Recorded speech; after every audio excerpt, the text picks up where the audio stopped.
Muitíssimo obrigada por nos receber aí em sua casa em mais um programa Cabeça para Cima que você assiste pela Rede Boas Novas de televisão e também pela internet no site www.boasnovas.tv.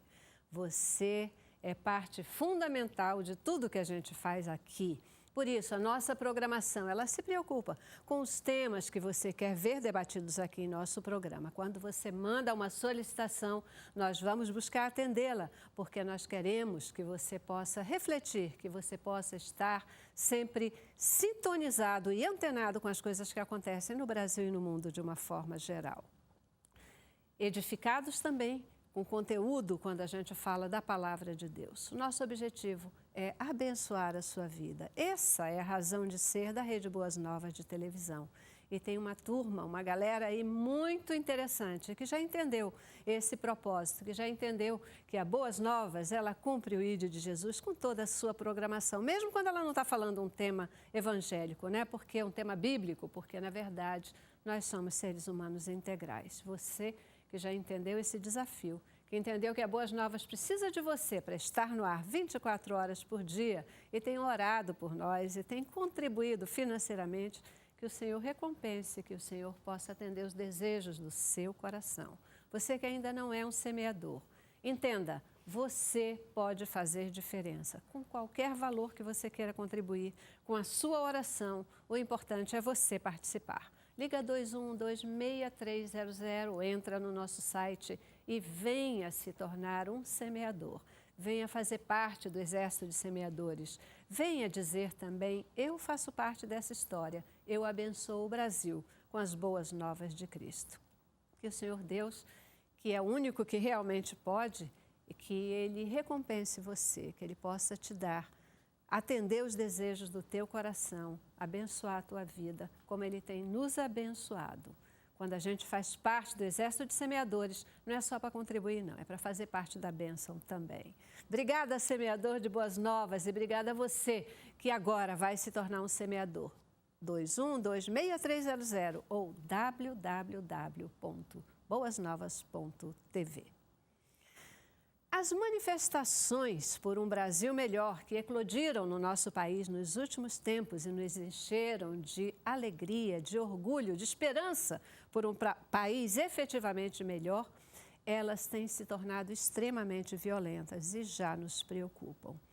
Ultimamente, a morte de um profissional no exercício da sua profissão trouxe uma preocupação adicional. O Brasil tem se comovido com isso, mas muito mais do que comoção, esse fato ele sinaliza para que é tempo de se ter atenção, de se ter ação para conter a violência aqui no país. Por que tanta violência? Será que tem resposta para essa questão?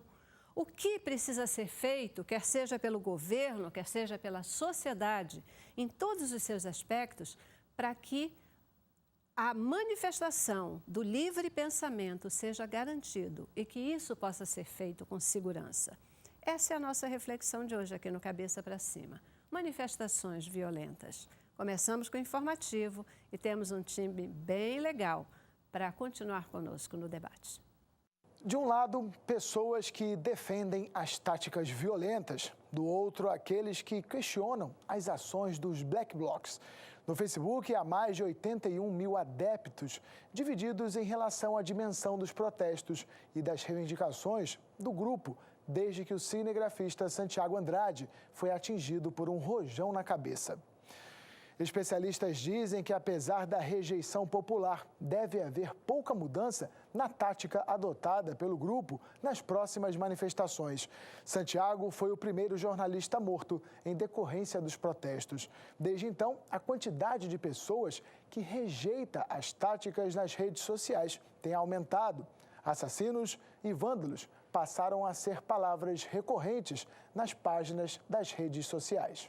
Em meio a manifestações de repúdio e de cobranças por punições, o presidente do Senado, Renan Calheiros, decidiu colocar em votação em plenário o projeto de lei que define o crime de terrorismo para enquadrar Black Blocs. Pela proposta, o crime terá punição de 15 a 30 anos de prisão em regime fechado. As penas poderão ser elevadas se houver morte ou uso de artefato explosivo. Se aprovado pelo Senado, o texto terá de passar pela Câmara. É isso aí, né? A gente tem percebido que as manifestações, a manifestação do livre pensamento, para as reivindicações por um país melhor, parece que elas tomaram um rumo bastante diferenciado. Muita violência e, de repente, um fato, né? A morte de um jornalista, talvez por impactar especialmente a mídia de uma forma geral, traz com muito mais veemência a necessidade de ação. Ação por parte do governo, mas que não se limita. A nossa confiança, a nossa convicção é de que, na verdade, a população, de um modo geral, a sociedade, de um modo geral, também tem muita coisa a ver com essa história. Não é só o governo, não. Mas é isso que a gente vai debater aqui no nosso programa, falando sobre essa questão da violência nas manifestações. E temos dois convidados bastante especiais. Conosco o Tiago Minager, ele que é advogado criminalista, mestre em Direito Processual Penal e é também professor universitário. Obrigada, Tiago, você que já esteve com a gente em outros momentos. Muito bom tê-lo de volta. Eu que agradeço o convite. Espero poder contribuir para a gente poder refletir um pouco mais sobre essa questão que está em ascensão e, pelo que parece, não vai diminuir os anseios e é preciso discutir, debater uma forma de preservar, de um lado, o direito de manifestação e o outro, a atuação e contenção da violência. Não adianta apenas discussões genéricas e apenas uma lei. É preciso debater e dialogar. E provavelmente aqui no programa é um grande passo para a gente poder tentar chegar, no mínimo, a contribuir para um melhor entendimento desse tema. Perfeito. Também conosco a Paula Mairan. Paula é jornalista e presidente do Sindicato dos Jornalistas aqui do Rio de Janeiro. Também já esteve conosco, né, Paula? É diretamente envolvida com essa questão toda, especialmente agora, né, nesse momento que o Brasil aí está mais consternado com a morte do cinegrafista Santiago. Muitíssimo obrigada por estar participando aqui conosco, tá bom? Agradeço também, Celeste, a oportunidade de voltar e, infelizmente, depois do nosso debate de alguns meses atrás, para lamentar que tenha se agravado tanto o quadro nas ruas e acho que a gente tem mesmo muito a contribuir, né, fazendo essa reflexão e ajudando a população a fazer esse debate, né, estimulando esse debate, porque é preciso a gente encontrar um caminho que não ameace a democracia, que não ameace o direito à livre expressão e à reivindicação popular, a direitos né, que são legítimos, e, ao mesmo tempo, que não nos leve à barbárie. Né? Estamos agora num grave momento com sinais de barbárie nas ruas, que isso não ajuda em nada a gente a conquistar os direitos que tanto precisamos, né? Verdade, né? A gente lembra aí dos primeiros momentos quando em todos os lugares do Brasil, de repente a gente via o povo indo à rua, batalhando por seus direitos, num movimento absolutamente legítimo, né? Para mim foi um momento lindo, absolutamente lindo no nosso país, né? Quando muitas vezes a gente ficava dizendo que parece que o Brasil é de fato um gigante adormecido, inclusive, né, com jovens que já não se envolvem com as questões políticas, mas de repente a gente viu o Brasil vivo, o Brasil ocupando o seu espaço. E, de repente, isso tudo começa a ter uma outra variável de violência, pessoas que começam a praticar barbáries, né, destruindo o bem público, até a gente chegar num ponto assim de morte de uma pessoa, de um profissional. Qual é a visão de vocês dessa história? Por que essa mudança de rumo dessas questões? Bom, assim, vejam bem. A leitura que eu faço, primeiro, partindo do princípio do debate, as manifestações se iniciaram no início do ano passado, no meado do ano passado, né? Teve todo aquele movimento popular em praticamente todas as capitais do país. E um primeiro ponto, eu não vi qualquer representante estatal ir dialogar, ir conversar, ir ouvir os pleitos. Isso eu não percebi. E um segundo ponto, não percebi qualquer efeito prático daquelas reivindicações. Então, foi algo bonito, foi algo lindo, foi algo que despertou aquele senso de cidadania que em muita gente estava adormecido ou sequer foi levantado. Porém, quando isso começou, eu não vi qualquer efeito prático. Eu não vi qualquer resposta que pudesse, por exemplo, satisfazer os anseios. Esse é um segundo ponto. E eu acho que esse diálogo que nós estamos travando aqui, o erro fundamental e principal começou quando os responsáveis por satisfazer ou não os pleitos se omitiram. Eles não foram. Eu não vi um representante do governo chegar e chamar para o diálogo. Não sei qual tipo de diálogo, oferecer uma audiência pública, oferecer uma reunião, oferecer um palanque, ir para a rua também. E ele, como representante, ele não tinha o direito sequer de se omitir, ele tinha a obrigação de ir e saber, ele está ali representado pelo povo. Isso eu estou falando desde lá do meado do ano passado. E aí a coisa foi caminhando, nada foi sendo resolvido, não foi havendo diálogo, foi colocado a polícia na rua. A polícia, como instituição, não preparada para aquele tipo de confronto, porque é um confronto, e o confronto não necessariamente é violento. Existe o confronto do diálogo, o confronto do debate. No meu entendimento, nós estamos tendo um confronto. Você tem aqui a representante do Sindicato de Jornalistas, tem eu como professor universitário, você como jornalista. Isso é um confronto, é um debate, são pontos de vista opostos que precisam ser colocados. E eu não vi nenhum representante do governo fazer isso. E a coisa foi fluindo, e a coisa foi perdendo o controle. O que eu vejo ali é perda do controle. Primeiro, estatal, por não dialogar, e depois dos próprios manifestantes, no sentido de eles não têm o preparo, eles querem reivindicar, eles querem um resultado. Quando não começa, eles não têm controle. Mas você não acha que também exatamente essa, quase que eu vou chamar de infiltração, né, de uma corrente aí que não estava a fim de reivindicar nada, que chegou quebrando e até intimidando quem estava ali, legitimamente reivindicando, isso também começou a distorcer e favorecer aqui tudo que poderia ser muito bom, desaguasse em nada, porque o sentimento é um pouco esse, né? Não deu em nada até agora. Bem, eu não discordo da visão do Tiago, mas eu acho que o que ocorreu envolve alguns outros fatores. Claro.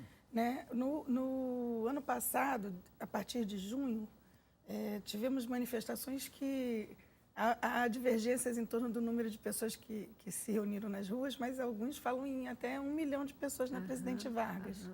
Né? Ainda que fosse 500 mil, para mim já estava bacana. Existe uma O foto povo foi. emblemática. O povo foi. Então, mesmo que tenha sido só metade disso, mas foi um esplendor realmente da força da população e demonstração da sua indignação com as condições básicas de vida na nossa cidade, né? Puxando pela pauta da questão do preço das passagens de ônibus, mas também com outras pautas na rua relacionadas à moradia, à saúde, à educação e também a própria questão da comunicação, a falta de um modelo democrático de comunicação no nosso país.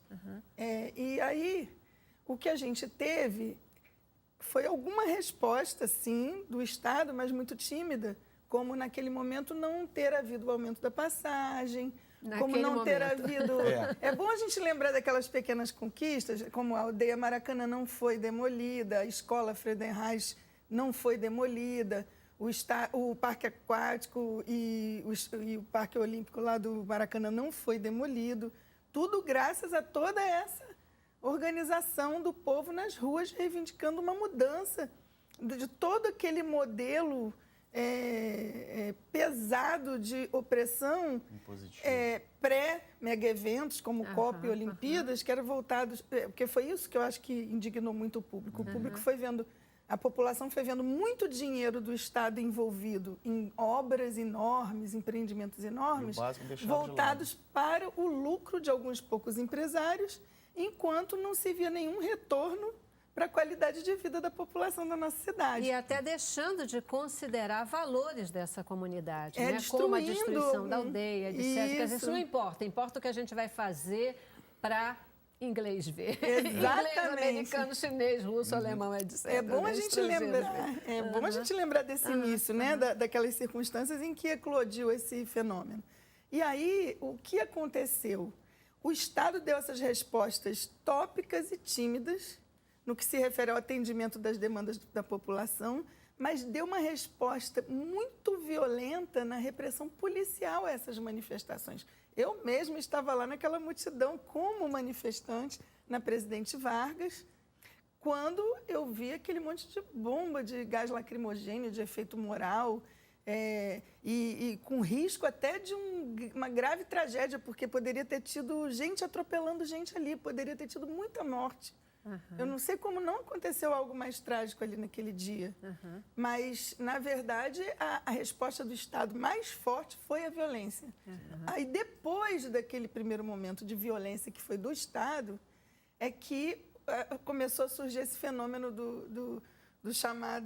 da chamada tática Black Bloc, que não surgiu no Brasil, surgiu em outros países, na Europa, e que acabou surgindo por aqui. E quase que dominando aí o contexto das manifestações, com a justificativa deles, dessa turma, de que seria uma reação à violência do Estado. Perfeito. No entanto, agora, o que preocupa, assim, vindo para cá, é que, assim, quem está se aproveitando do que está acontecendo na rua, dessa reação violenta, de uma minoria dos manifestantes, porque a maioria saiu das ruas. Perfeito. Paula, a gente já precisa fazer um intervalo, vou dar uma paradinha, e eu acho que é até um bom momento para a gente poder parar. Eu acho que talvez a grande pergunta seja essa mesma, né? O que é que está acontecendo agora? Quem é que está se aproveitando disso? O que é esse movimento que ainda perdura? Por quê?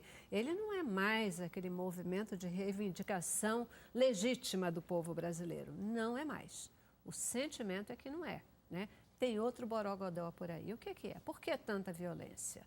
Intervalo, voltamos já já. Cabeça pra cima. Refletindo hoje aqui com você e com os nossos convidados sobre a questão das manifestações violentas que têm acontecido no nosso país, que têm desvirtuado a legítima possibilidade do povo brasileiro de transformar o país, de conseguir novas conquistas, né? Como a gente imaginou que iríamos reviver tempos aqui onde o povo tinha voz, né? E ainda tem, quando ele quer, quando ele sabe se organizar, quando ele sabe sair às ruas, né? Você levantou a bola, Paula, e talvez caiba mesmo essa pergunta. O Estado, ele está despreparado? Ele tem um discurso de democracia, mas na prática ele está despreparado para lidar com a democracia? Totalmente. Existe aquele dito popular, não sei se foi morador de rua, que gentileza gera gentileza, né? Violência gera violência. Então, quando o Estado, ao ir para a rua, reprimir a manifestação, a palavra reprimir já é uma palavra forte, e ela vai reprimir com violência, foi consequência, a reação também violenta. E aí desagou nesse desandar das manifestações. Então, observe, quando você tem um Estado que, ao invés do diálogo, que é uma característica forte da democracia, se não a mais forte da democracia, que quer ouvir quem é efetivamente o dono do poder, que pela Constituição o poder emana do povo, esse povo não tem voz, porque ele só pode falar quando é permitido ou o que é permitido, como é que faz? O Estado ele não tem... E aí eu volto... por exemplo, eu tenho muitos policiais militares, alunos. Muitos alunos são policiais militares. E eu travo esse diálogo com eles em sala de aula dizendo o seguinte: vocês no curso de formação, vocês foram preparados para esse tipo de movimento? Qual o preparo de vocês? É unânime, 100%? Não. Não existe esse preparo internamente. Isso eu ouço dos próprios integrantes da corporação. Então, e o que eu acho uma covardia dos governantes ao colocar a polícia para reprimir a manifestação dessa forma? A raiva e o ódio pela opressão estatal não vai para o Estado, vai para a polícia. E acaba que a polícia leva essa máscara de que ela bate, mata e prende. E não é. A questão toda é a falta de preparo que o Estado, ao colocar o policial na rua para confronto com a manifestação, ele coloca o policial com uma arma, um escudo, ou uma bala de borracha, muitas das vezes é uma bala letal, uma munição letal. Isso não é preparo para o diálogo. E não tem essa questão. Isso sem contar a questão do spray de pimenta. Só para concluir aqui, para você falar. E aí, o que eu vejo é o seguinte, quando você tem esse tipo de circunstância, por uma questão lógica, você afasta aqueles que estão se manifestando livremente e pacificamente por medo pessoal próprio, e acaba que naquele momento ele prioriza a vida dele, a integridade física dele, em detrimento do pleito comum. E aí ele sai da rua. E aí começa o confronto. E o que é necessário, que assim, é preciso separar o joio do trigo. É preciso pegar a manifestação que é válida e permitir, e separar aqueles que, como é que eu vou dizer, desvirtuam o sentido da manifestação. E isso não vai acontecer com uma lei antiterrorismo de 15 a 30 anos. Isso não vai resolver. Isso é uma resposta simbólica. Eu queria concordar plenamente que a maior ameaça à democracia que a gente tem hoje é esse tipo de proposta de uma lei antiterrorismo como essa que vem sendo apresentada. Isso é um absurdo. Mas eu queria só discordar que eu não vejo despreparo do Estado. Eu vejo um Estado com uma política deliberada. Ele está muito preparado para fazer intencionalmente o que ele vem fazendo nas ruas. Concordo. Mudei minha opinião. Não é despreparo, não é por acaso. Ele tem um objetivo. O nosso Estado assinou acordos internacionais relacionados aos interesses da FIFA para realizar esses mega eventos que prevêem o uso da força, inclusive com armas letais, para garantir a ordem pública nos chamados territórios da FIFA, aqui no Rio de Janeiro, antes e durante esses mega eventos. Então, o que prevalece é o interesse do sucesso desses grandes empreendimentos. A todo custo. É por isso que o Estado tem sido tão violento nas ruas, e a gente precisa lembrar, as estatísticas comprovam, por mais que se fale tanto nos black blocs e a mídia, né, do chamado monopólio da mídia, que eu sei que a TV Boas Novas não está nesse hall, né, desses grandes empreendedores,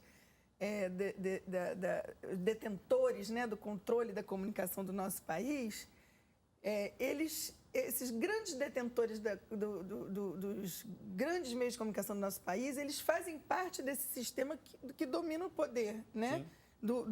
Da nossa sociedade aqui. A comunicação, então, ela é parte do sistema dominante, eles sem dúvida constroem nenhuma. Um discurso que faz a população crer que o maior inimigo hoje é o manifestante. A criminalização da manifestação. Esse segmento de manifestantes que é violento. Mas, na verdade, se você pegar a estatística, o maior índice de violência praticada na rua hoje ainda é nas manifestações.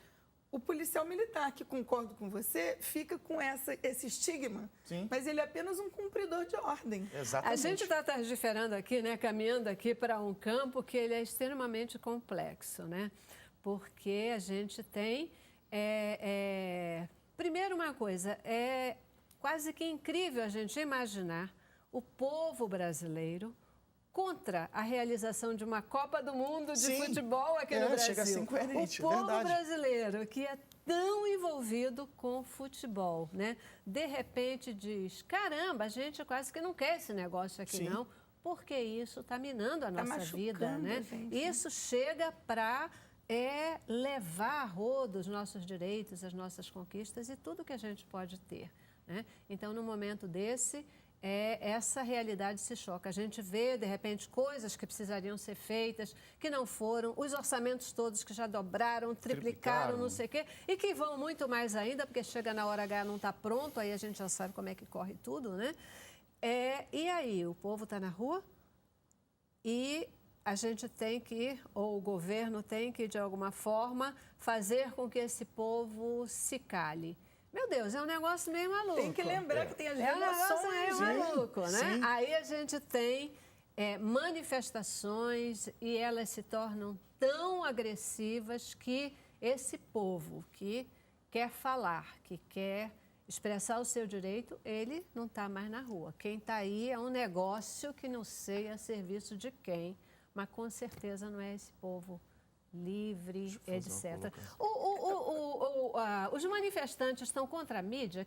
Desculpa, Não, só eu queria justamente lembrar que a cobertura que a mídia fez desde junho das manifestações não foi uma reflexão do que os manifestantes Não refletia a realidade. Não refletia a realidade de quem estava na rua se manifestando. Isso revoltou. E estou falando daquele 1 milhão de pessoas que foi para as ruas, né, naquelas grandes manifestações. Isso gerou uma indignação que, infelizmente, indevidamente foi projetada nos trabalhadores desses veículos de comunicação que estavam nas ruas cobrindo as manifestações. Então, os jornalistas que projeta no policial que está na rua confrontando. Mas não vamos comparar porque o policial, ele de fato usa o cacetete, usa a bala de borracha, usa a bomba de efeito moral. O jornalista, ele está ali com sua câmera, ele está ali com né, o seu bloco, sua caneta, né? Ele está ali cumprindo um papel que ele tem um código de ética que ele deve respeitar para além da relação trabalhista que ele tem com essas empresas no monopólio da mídia, e ele não pode ser responsabilizado pela linha editorial do patrão, porque ele não é responsável pelo texto final que sai no jornal impresso ou pela cabeça que é lida lá pelos âncoras, né, dos programas. Ele infelizmente, ele está ali com um poder muito limitado e é só ele que sofre na rua. Mas, Paula, isso não é semelhante à postura do policial que está na rua? É análoga. Exato. É análoga. Né? Porém, porque o ele efeito está... de um Não, suas diferenças em função do exercício profissional, né? Sim. Mas, dentro do que você está colocando, esse mesmo jornalista que está ali, ele tem uma pauta a ser cumprida. Ele é a linha de frente. Ele é uma ponta que paga o preço. Dentro desse contexto colocado, ele é a linha de frente dessa comunicação, daquilo que vai ser expressado dessa vontade popular, né? Da mesma forma que o policial que está ali reprimindo, ele é o impeditivo de que isso aconteça. E aí as manifestações vêm e atingem esse público dentro de uma linha de frente. Mas é bom lembrar que 80% das agressões sofridas pelos jornalistas são da autoria dos agentes fardados do Estado. Sim. Os policiais militares ainda são os principais autores de graves violências. O caso do Santiago foi uma exceção, na verdade, na sua gravidade, né, causado por uma bomba que ficou comprovado que era de autoria, né, de infiltrados nas manifestações que não eram, como a gente está tentando entender o que é isso. Agora, no caso, no mesmo dia da explosão que atingiu Santiago, 3 colegas jornalistas foram golpeados a cacetetes por policiais militares. Isso não é divulgado. Vários manifestantes. Isso não é divulgado pela mídia de massa, não. Pela mídia de massa, a mídia de massa, ela não divulga isso. Não há a interesse. morte desse jornalista foi a 14ª. Eu acho foi a 14ª. que O que acontece que eu vejo é o seguinte, aí, observe como que os interesses, vamos colocar obscuros, pegam carona nessa linha para poder se beneficiar. Vamos fazer uma linha de terrorismo de 15 a 30 anos para os black blocs. Nós precisamos entender, eu debati isso em sala de aula essa semana, a gente precisa entender que uma legislação, ela é para abranger todo o país e toda a população, todo mundo vai estar submetido a ela. Então, o que ocorre? Você não pode fazer uma legislação para um determinado grupo. Por que ao invés de fazer uma legislação para reprimir um ataque, por que não faz uma legislação, por exemplo, para poder tentar melhorar o relacionamento com os manifestantes quando eles forem para a rua, incentivando? Porque fica um discurso democracia e uma atuação antidemocrática. Pois é, um contexto complexo, um contexto onde, se não se tiver a visão e o olhar adequado, o povo vira marionete, né? Fantoche nas mãos de quem sabe manipular fantoches. Sim. Então, eu acho que a pergunta que se coloca é como retomar as veredas antigas, como retomar a linha de manifestação popular, sadia, saudável, com direito à manifestação da livre opinião, com direito a se dizer não àquelas coisas que incomodam, que não são boas para a sociedade. Eu queria te dizer a origem daquele provérbio que você citou como provérbio popular, né? Como é que é? Gentileza gera gentileza. Gentileza gera gentileza. Na Bíblia, Isso também está dito. É uma premissa absolutamente correta, porque a Bíblia diz assim, que a palavra dura suscita a ira, né? A palavra branda desvia o furor e a palavra dura, ela suscita a ira. Perfeito. Traduzido popularmente, violência gera violência, gentileza gera gentileza.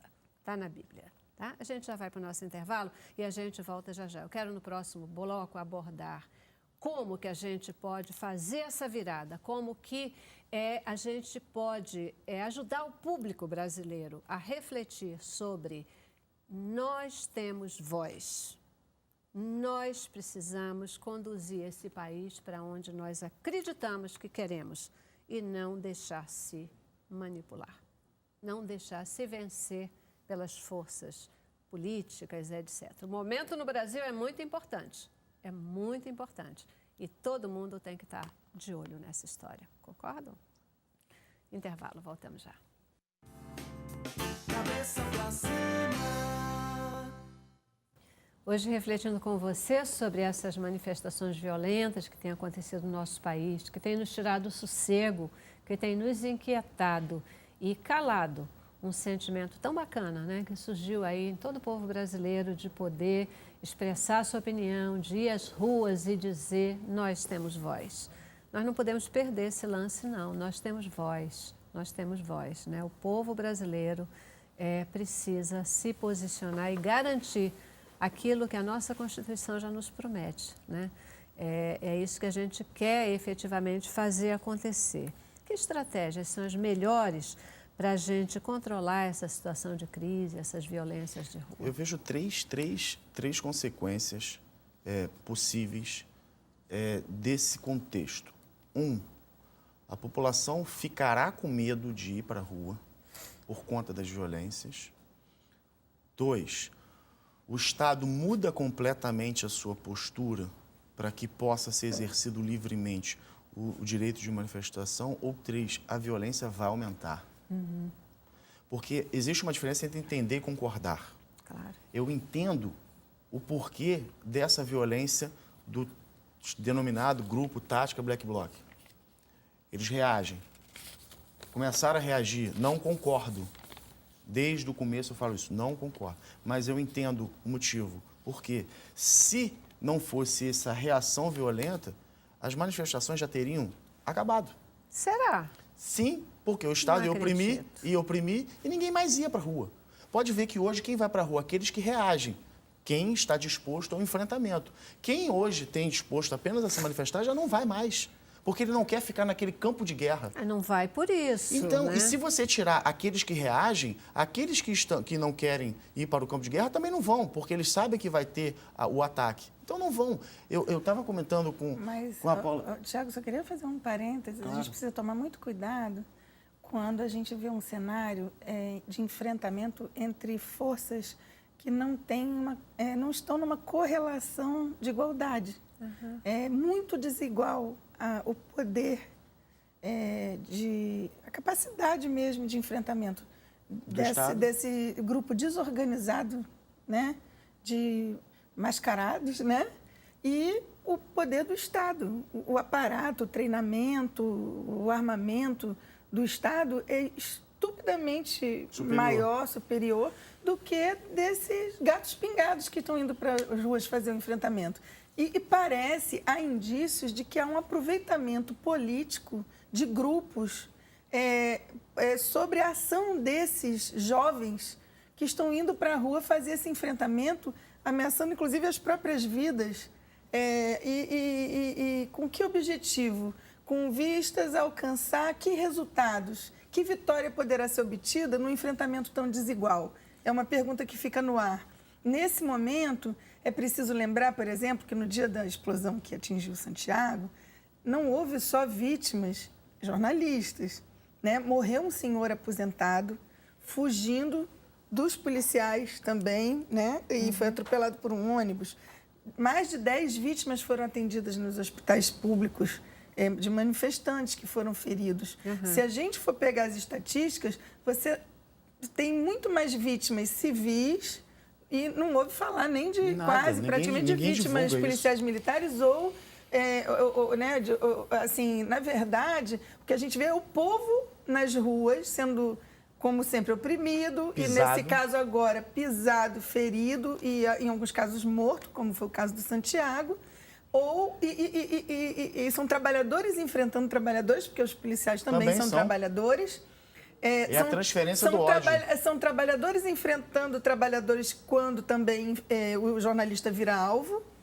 Né? Todos, na verdade, deveriam estar em aliança, lutando juntos por seus direitos. Porque se olhar a vida do policial, a vida do jornalista e a vida dos manifestantes em geral, todos são precarizados nas suas condições de vida. Não há antagonismo nos desejos e nas aspirações, porque todos queremos um Brasil melhor. Agora, eu só queria fazer uma colocação também de que, com relação a isso, né, de que também da gente colocar que não estou defendendo a polícia, não, tá? Mas aí é um olhar de população, de público, de brasileira nessa história toda. É que também não se pode esperar que a polícia não reaja, porque a própria população vai cobrar uma reação da polícia quando a gente tem movimentos de quebra-quebra, como a gente viu aqui, invasões de instituições públicas, quebra tudo, quebra banco, quebra isso, quebra aquilo, começa a ter um movimento de destruição Brasil afora.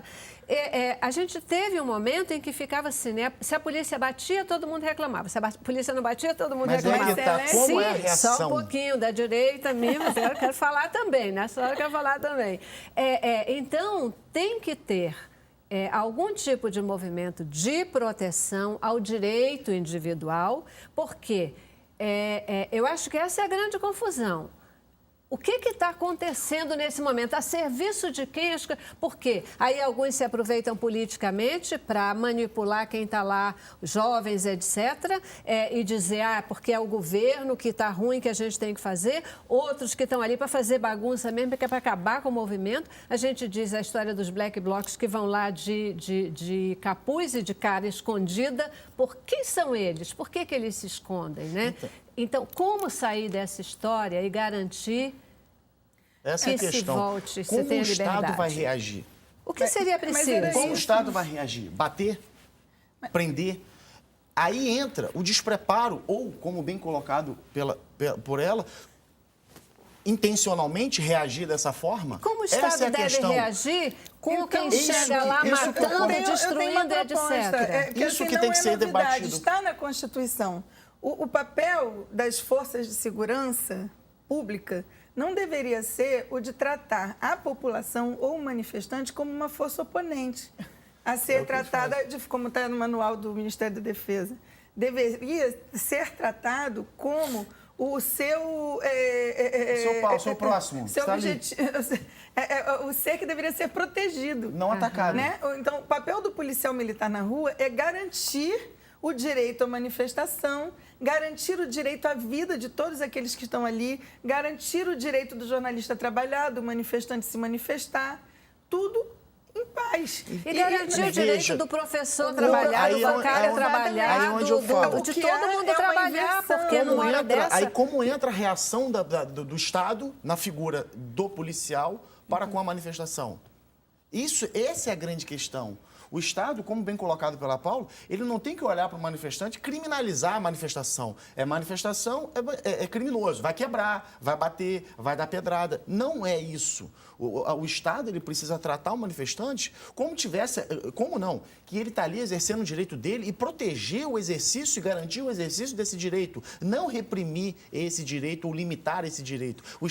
Nós queremos que o Estado reaja a uma atuação violenta. Ok. Primeiro ponto, como surgiu essa reação violenta? E segundo ponto, como essa reação se dará? Essa reação da polícia, falo da polícia porque é ela que está na rua, lembrando que eu falo é o Estado. Essa reação da polícia, ela foi em face daquele que depredou ou foi em face de qualquer um que estava pela frente? Na opinião de vocês, quem são esses que estão nas ruas também cobrindo o rosto e causando tanta violência? Os principais gestores dessa violência. É heterogêneo esse grupo, porque não é uma organização. Não tem fins lucrativos, não é Não é uma instituição, não é uma organização, não é um movimento organizado. Então, não tem uma liderança declarada. Pode botar uma máscara e aparecer lá. Aí é black bloc. Virou Black Bloc. E aí, nessa circunstância, hora, você faz o quê? Pode ter de tudo ali. Pode ter de tudo Você ali. pode com ter qualquer criminosos objetivo. infiltrados. Tem Você pode os ter idealistas, com várias correntes, inclusive anarquistas, ideológicas e políticas possíveis, existentes, mas pode haver gente ali também mal intencionada, querendo criar fatos deliberadamente para causar determinada... desordem. Não, determinada... Embate, confronto. Determinada opinião pública. A gente vê, por exemplo, nessa caso da morte do jornalista, né? A gente tem aí advogados, dois advogados defendendo, etc. E é o tempo em que disse que quem soltou os rojões são pessoas miseráveis. Palavras dos advogados, né? Quem paga esses advogados, então? Quem é que financia essa história toda? É preciso separar o joio do trigo. Uma coisa é o Instituto de Defesa de Direitos Humanos, o IDDH, que é uma ONG de cunho internacional que custeia advogados, paga os honorários do advogado, para que eles defendam os direitos daqueles que estão sendo violados e não possuem pagar advogados. Você está dizendo que é direitos humanos que está pagando os advogados? Não. É uma ONG que possui o nome. Defesa dos Direitos Humanos, ponto. Ela custeia os advogados para quê? Os manifestantes foram presos, vai acompanhar a prisão, se a prisão está sendo correta, se está cumprindo como determina a lei, isso é um detalhe. E estava de plantão desde junho, durante todas as manifestações. Eles precisa até deixar claro, eles atuam já há muito tempo, porém tem uma ênfase maior porque eles tomaram a frente agora da defesa dos direitos dos presos nas manifestações. Então a pessoa foi presa. Vai lá observar se ela está sendo respeitada, se ela não está sendo agredida. Não só dos presos, não só dos presos, de todos, de quem foi violentado. preso, de quem foi violentado, de quem foi preso irregularmente, ponto. Outra coisa é este advogado que está atuando no caso do rapaz que supostamente soltou o rojão e matou o Santiago, ponto. Porque ele não representa essa instituição de defesa dos direitos humanos. Ele é um advogado como eu, tá? Que está ali defendendo os interesses profissionais dele e quem custeia ele, ninguém sabe, ninguém viu. Ficou uma coisa muito dúbia ali. Então, várias conclusões podem ser tiradas. Ele não pode ser associado, por exemplo, ao IDDH, que é o Instituto de Defesa dos Direitos Humanos. São duas coisas distintas. É como se surgisse um jornalista autônomo, independente, sem qualquer vínculo com qualquer emissora, abordando o tema ali e falando o que ele bem entende o que quer falar. Ele não pode ser vinculado. Então, são duas coisas distintas. A gente só levanta essa questão para ser mais um ponto aí na reflexão, né? De onde vem o custeio dele? Por que tanta violência, o que está provocando? Será que a quem interessa, né, que essas manifestações se tornem violentas? Eu acho que é a grande questão aí. Queridos, eu já preciso dar uma última paradinha no nosso programa, vou para o intervalo e queria, no próximo, ouvir a opinião de vocês como saideira da nossa reflexão de hoje, né?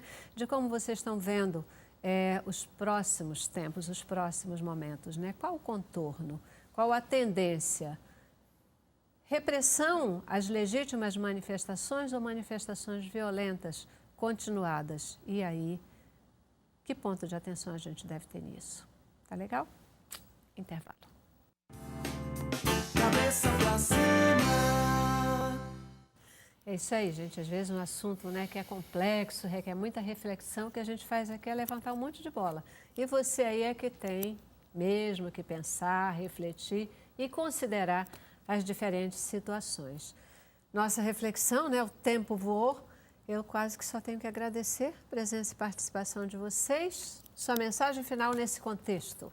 Bem, vivemos um momento muito delicado, complexo e com nuvens pesadas no ar de ameaças à nossa democracia que sequer ainda está consolidada. Então, eu sou presidente do Sindicato dos Jornalistas, mas considero o compromisso da nossa categoria para além dela mesma. Nós temos que nos unir, toda a sociedade, todos os movimentos sociais, todas as organizações de direitos humanos, entidades compromissadas com a democracia, com a liberdade de expressão, para que consigamos garantir a continuidade da construção dessa democracia que precisamos, para garantir nosso direito de luta pelos direitos que ainda não temos. Perfeito. Obrigadíssima pela sua presença. Sua despedida. Bom, queria agradecer mais uma vez, dizer que eu sou extremamente a favor das manifestações, eu sou extremamente a favor de ir contra, isso aqui não é nenhuma apologia a agressões, contra a opressão estatal no todo, eu sou contra o calar a boca do povo, o poder emana do povo, quem decide é o povo precisa falar, o povo precisa ser ouvido e os governantes precisam entender que eles não estão ali fazendo favor para nós. Eles estão ali cumprindo a obrigação e a confiança que foi depositada neles. E eles não podem tratar aqueles que confiaram o cargo neles como se fossem inimigos. Eles precisam respeitar e cumprir com a obrigação deles. Mas para que isso aconteça, o povo tem que se posicionar e dizer qual é a tendência e qual é a direção, né? Uma boa oportunidade, a gente sempre lembra, é o momento do voto, né? Que está aí e todo mundo brigando por conta disso, né? Essa é a hora da gente poder fazer diferença, certo? Obrigadíssima mais uma vez pela presença de vocês. Obrigada também pela sua presença e participação conosco no Cabeça para Cima. Ainda terminamos o programa com um pouquinho de boa música. Deixo vocês com o Edu Porto. Obrigada, paz.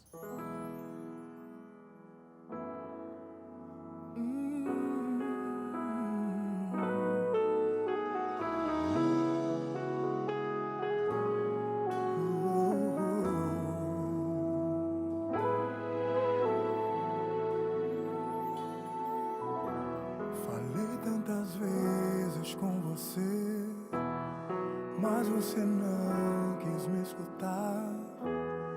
Fui teu abrigo, teu refúgio, quando precisou desabafar. Não acreditou em mim, nem no que eu tinha pra te oferecer.